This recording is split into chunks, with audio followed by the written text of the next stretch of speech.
In a moment, this President Obama's scathing critique of the GOP as Democrats look to turn Trump's troubles not just into a White House win, but also big gains in the Senate and House races. Why did it take you this long?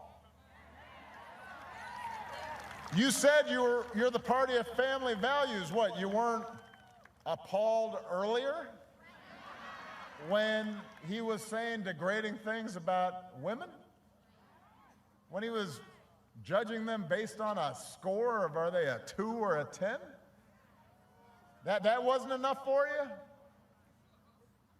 you? You're walking away from him now. But first, the central issue in the campaign for the White House. Now, to the women who say this.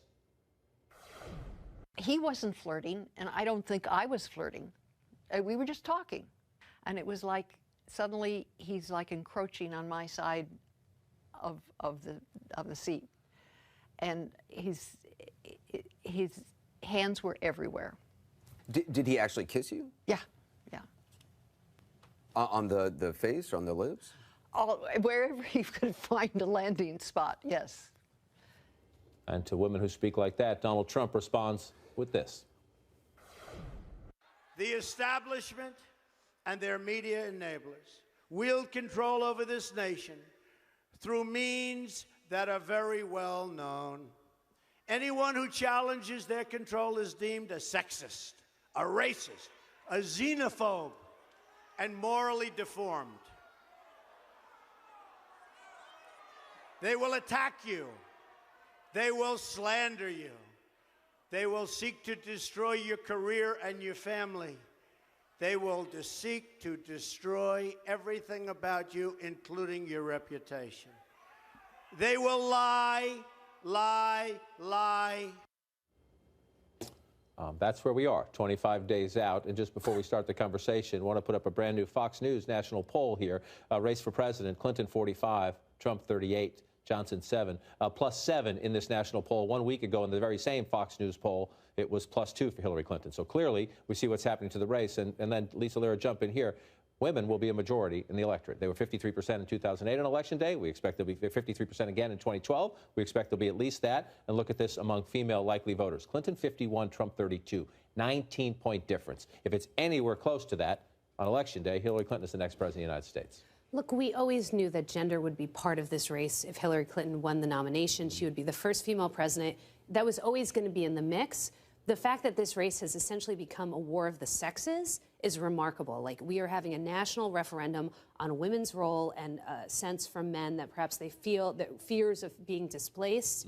And frankly, Trump is hemorrhaging women, and he's particularly hemorrhaging white, college-educated women. That's a problem for him. Romney won white women. If he loses them, it's hard to see how he wins this race, particularly in those crucial suburban pockets, you know, the suburbs of Columbus, the suburbs of Denver, the suburbs of Philly. This is a really big problem for him. It's not clear how you stop the bleeding at this point. Yeah, well, I'm sorry, Jeff. Yeah, and it's not clear that he wants to. I mean, he has embraced this idea of being the alpha male. He's had these problems come out with all these women, 5 or 6 or 7 or 10 of them come out and accuse him. And it's not clear that he's able to deal with it at this point. It seems like he goes to these rallies and he sees these crowds, and some women are in those crowds too, but there is this kind of alpha male posing that he's doing that is resonating with a lot of these voters, particularly working-class white men. 10 women in the last 72 hours or so have come forward to different publications. They have put their names on these allegations. These are not anonymous women saying Donald Trump did this to me, who didn't have, they've had the courage to put their names in the public domain and say this. Donald Trump says they're all lying. And Donald Trump says he will prove this, although we're waiting.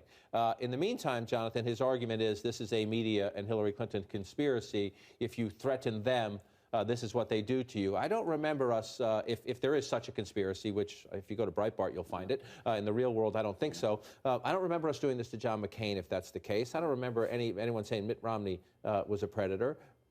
And not just that, but I will say this about the timing of this. These women have come out because Trump just said in a highly watched national debate that he had never done the things to women that he talked about in that videotape with Billy Bush that came out last week. Well, they were responding to that, and they were outraged because he had done those things to them, they said. And also, let's just keep in mind, our friend Matt Visor at the Boston Globe in April of this year reported about how Trump conducted himself with women. My colleague at the Times in May, the next month, also wrote in depth about Trump's treatment of women. This is well before the final weeks of this election. And put our stories aside. Look at Trump's own words on Howard Stern over the years. The Republican Party nominated a Howard Stern character for president of the United States. They knew what they were doing, but they went in with eyes wide open. They can't be surprised at this. Well, I knew you mentioned Howard Stern. Our team, K-team that's going through all this, just found a new Howard Stern audio where he talks about Lindsay Lohan during all her troubles, and he says on this tape, disturbed women are better in bed. His words, right? His words. Olivier, to this point, one of the women who has come forward is a correspondent who wrote a profile about Donald Trump for People magazine some time ago, back in 2005. It was the one-year anniversary with Melania. She was pregnant with Barron at the time. This reporter says Donald Trump took her into a different room and said, "We're going to have an affair. You know that, don't you?" and tried to kiss her and the like. Here's how Donald Trump responded to her on the campaign trail. And she said, I made inappropriate advances. And by the way, the area was a public area, people all over the place. Take a look. You take a look. Look at her words. You tell me what you think. I don't think so. I don't think so. I suspect the ladies will have an even stronger take than you and I might have. But if you're trying to put this away, I don't think that's the way to do it. It's not. It really isn't. And that's also a sub-story of this whole campaign, that he manages to keep things into the headlines. He pours fuel on the fire at least as often as he attempts to douse it. He, of course, got the result of this was that the People editor-in-chief wrote a second piece, basically saying, "This is why we ran it. We stand by it. She was brave to do this." So we've got a whole other cycle of this. We were talking about polls earlier. One of the really interesting polls that came out, I think it was earlier this week, was asking Trump voters, asking couples, married couples, and husbands.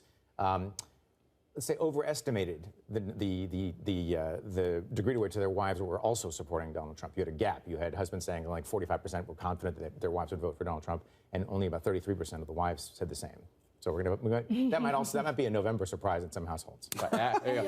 Thanksgiving falls after the election. There's going to be a lot of interesting Thanksgiving dinners this year, aren't there going to be? But part of the problem here is that the Trump campaign had made the argument that Hillary Clinton and Bill Clinton were discrediting Bill Clinton's accusers, and now they're essentially discrediting Donald Trump's accusers. Right. So it's political whiplash. It doesn't comport with what they said before, which was that accusers were to be believed. Yeah. And the other problem is that, sadly, and I suspect Nia would agree with me on this, groping is like a pretty common female experience. So this is something that people can relate to, women can relate to. A lot of women have had these experiences on public transit or in the workplace or wherever. Right. So that that's was the power. We're going to get some more of it in a bit, but that was the power of the First Lady yesterday. Right. I don't care whether you're a Democrat, Republican, a Martian, from another galaxy. The power of the First Lady just speaking as a woman about these experiences, which, forgive me, men, I don't care who you're voting for. You should listen. You should listen and learn during this conversation. No, I think that's right. And I guess at this point, Pence, as well as Donald Trump, they have said there's going to be more evidence to come out that exculpates Donald Trump. I don't understand why, if there was evidence, he didn't talk to the Times about it and reveal it then. But we've been told that any minute now there'll be information on this.